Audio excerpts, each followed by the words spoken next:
Hello everyone, my name is Aryan Sharma and I am from Varanasi. I am pursuing my BTech from ABS IT Ghaziabad. Okay, today I am going to present the topic windmill. Wind जो होता है एक ये ऐसा structure होता है जिसका काम इलेक्ट्रिसिटी प्रोडक्शन में आता है। अभी हम लोग जानते हैं विंड मिल क्या होता है, इसके डिफरेंट पार्ट्स क्या होते हैं और इलेक्ट्रिसिटी कैसे डिस्ट्रीब्यूट होती है। ठीक है, पहले हम लोग आउटलाइन जान लेते हैं कि हम लोग क्या क्या देखने वाले हैं। पहले विंड मिल जो होता है ये एक, अभी हम लोग जानेंगे कैसा स्ट्रक्चर होता है, फिर इसके डिफरेंट पार्ट्स क्या होते हैं, इसके डिफरेंट पार्ट्स की फंक्शनिंग क्या होती है, और फिर लास्ट में जानेंगे कि इलेक्ट्रिसिटी कैसे डिस्ट्रीब्यूट होती है। ओके, जानते हैं कि विंडमिल कैसा होता है। इसमें जैसा कि आप इस इमेज में देख सकते हैं कि विंडमिल जो होता है एक ये बहुत ही बड़ा स्ट्रक्चर होता है।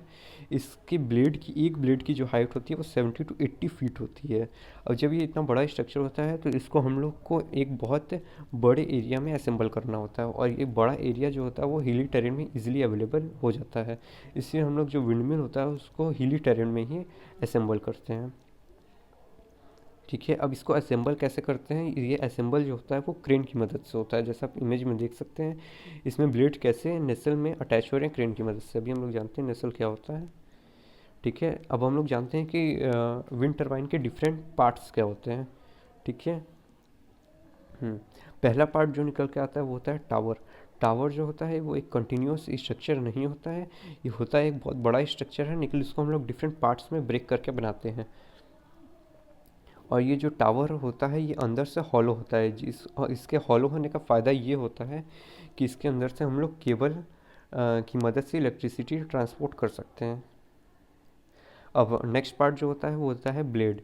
एक ब्लेड की, जैसे कि हाइट बता चुके हैं कि एक ब्लेड की हाइट होती है वो 60 to 80 फीट होती है। इसके बड़े होने का क्या फ़ायदा होता है कि इस पर ज़्यादा विंड आकर टकराती है और अच्छे से ये रोटेट हो सकता है।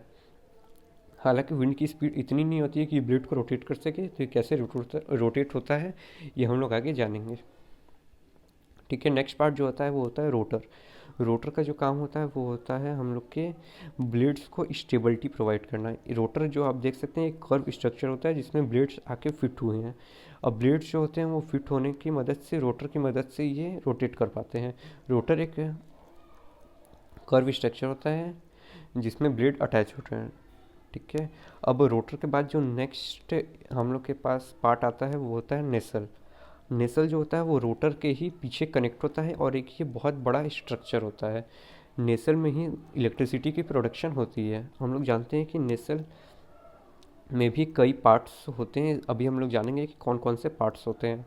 ठीक है, नेसल में आप देख सकते हैं कि नेसल में कितना बड़ा स्ट्रक्चर होता है।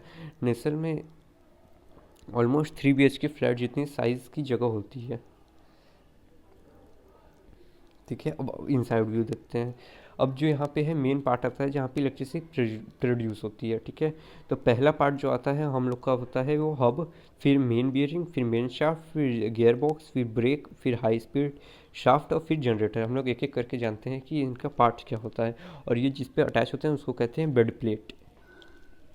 ठीक है, हब जैसा कि होता है कि वो ब्लेड को स्टेबिलिटी प्रोवाइड करता है। जो ब्लेड रोटेट करता है तो उससे हब से जुड़ी जो मेन बियरिंग है वो भी रोटेट करती है, और मेन बियरिंग की जो पीछे शाफ्ट है वो भी रोटेट करता है। हालांकि स्पीड इतनी ज़्यादा नहीं होती है विंड की कि वो पूरे शाफ्ट को तेज़ी से रोटेट कर सके, तो इससे जो हम लोग शाफ्ट से गियर बॉक्स को अटैच कराते हैं। अब गियर बॉक्स क्या करता है कि जो इसकी शाफ्ट की स्पीड है उसको बहुत तेज़ इंक्रीज़ कर देता है, ऑलमोस्ट 100 टाइम्स उसको इंक्रीज़ कर देता है। अगर विंड मिल एक बार घूमेगा तो ये शाफ्ट जो है वो 100 टाइम्स घूम सकता है। अब हम लोग के पास गियर, अगर विंड की स्पीड इतनी ज़्यादा हो गई तो उसको कंट्रोल करने के लिए एक और पार्ट आता है, वो होता है ब्रेक। ब्रेक जो होता है विंड की स्पीड को कंट्रोल कर सकता है कि विंड की स्पीड, शाफ्ट की स्पीड ज़्यादा ना हो जाए। ठीक है, अब शाफ्ट के बाद एक हाई स्पीड, ब्रेक के बाद एक हाई स्पीड शाफ्ट होता है जो रोटेट करता है गियर बॉक्स की मदद से। उसकी वजह से जो इलेक्ट्रिसिटी होती है वो प्रोड्यूस होती है जनरेटर में, जो एक ग्रीन कलर का स्ट्रक्चर है। अब आगे बढ़ते हैं। ठीक है, अब नेसल की असेंबली वो भी जो होता है क्रेन की मदद से होता है। आप इस इमेज में देख सकते हैं कैसे नेसल अपने स्ट्रक्चर में जाके फिट हो रहा है। अब नेचर में जैसा कि बताया कि गियर बॉक्स जो होता है उसका सबसे मेन काम होता है कि अगर विंड धीरे चल रही है तो गियर बॉक्स की मदद से उसकी आरपीएम इंक्रीज हो जाती है। आरपीएम क्या होता है? रोटेशन पर मिनट या रिवॉल्यूशन पर मिनट। रिवॉल्यूशन पर मिनट जो होती है उसको इंक्रीज़ करता है गियर बॉक्स। अगर विंड इसकी 1:100 की रेशियो में इंक्रीज़ करता है, मतलब अगर विंड की मदद से अगर ब्लेड एक बार घूम रही है तो जो शाफ्ट होगी वो गियर बॉक्स की मदद से 100 टाइम्स घूम सकती है। और फिर इसके बाद गियर बॉक्स के बाद जो आप देख सकते हैं दो स्ट्रक्चर एक के ऊपर एक रखे हुए हैं, इसको जनरेटर कहते हैं। इलेक्ट्रिसिटी इसी में प्रोड्यूस होती है, फिर केबल की मदद से डिस्ट्रीब्यूट होती है। ठीक है, अब ये तो जान गए कि अगर विंड धीरे चल रही है तो उसको हम लोग कैसे तेज़ कर सकते हैं। अगर लेकिन विंड की डायरेक्शन ही अपोजिट हो गई तब कैसे विंड मिल काम करता है। तो इसके लिए एक और हम लोग के पास पार्ट आता है, वो होता है एनीमोमीटर। एनीमोमीटर का काम जो होता है वो होता है कि विंड की डायरेक्शन को वो चेक करता है, check wind direction. Okay, anemometer का स्ट्रक्चर आप यहाँ देख सकते हैं, ये दिखने में कैसा होता है, यहाँ पे जूम करके दिखाया गया है। ठीक है, अब अगर जब एनीमोमीटर की मदद से हम लोग जान गए कि विंड की डायरेक्शन उल्टी है तो हम लोग के पास एक नेक्स्ट पार्ट आता है यॉ मोटर। यॉ जो होता है helps in moving wind turbine या विंड मिल। ठीक है, तो यॉ मोटर आप देख सकते हैं कि एक छोटा सा स्ट्रक्चर होता है हम लोग के पास। इस छोटे की स्ट्रक्चर की मदद से जो होता है हम लोग का पूरा विंड टरबाइन रोटेट कर सकता है, जिसके विंड की डायरेक्शन विंड मिल पे सही से पड़ सके। ठीक है, यॉ मोटर अगर विंड की डायरेक्शन उल्टी चल रही है तो यॉ मोटर पूरे टरबाइन को ही रोटेट कर देता है। ठीक है, अब हम लोग यहाँ पे जानते हैं कि पूरा फंक्शन एक साथ जानते हैं कि कैसे होता है। पहले हम लोग के पास जो आता है वो होता है ब्लेड। ठीक है, ब्लेड पे विंड जब पड़ती है तो ब्लेड रोटेट करता है, लेकिन ब्लेड इतनी तेज़ रोटेट नहीं कर सकता कि वो इलेक्ट्रिसिटी प्रोड्यूस करे। तो हम लोग के पास नेक्स्ट स्ट्रक्चर आता है गियर बॉक्स। गियर बॉक्स जो होता है वो विंड की स्पीड को बढ़ाता है। ठीक है, विंड की स्पीड बढ़ाने की वजह से शाफ्ट तेज रोटेट करता है, और जो नेक्स्ट स्ट्रक्चर जनरेटर होता है इसमें इलेक्ट्रिसिटी प्रोड्यूस होती है। बस अब इलेक्ट्रिसिटी प्रोड्यूस होने के बाद जो केबल रेड कलर की है यहाँ से इलेक्ट्रिसिटी ट्रांसफार्मर के पास जाती है, और फिर ये ट्रांसफार्मर वोल्टेज को बढ़ा के हम लोग के घरों तक पहुँचा देता है स्विच यार्ड की मदद से। ठीक है, अब विंडमिल जो होता है कि जैसे कि एक बहुत बड़ा स्ट्रक्चर होता है तो इसमें इसके ब्लेड्स भी बहुत बड़े होते हैं, तो इसका एक डिसएडवांटेज है कि हम लोग के जो बर्ड्स होते हैं वो इससे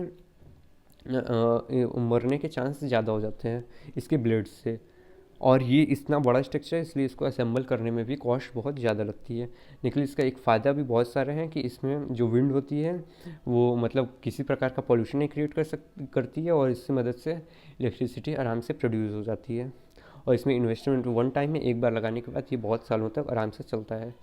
ठीक है, तो आज की वीडियो में इतना है। Thank you, have a nice day.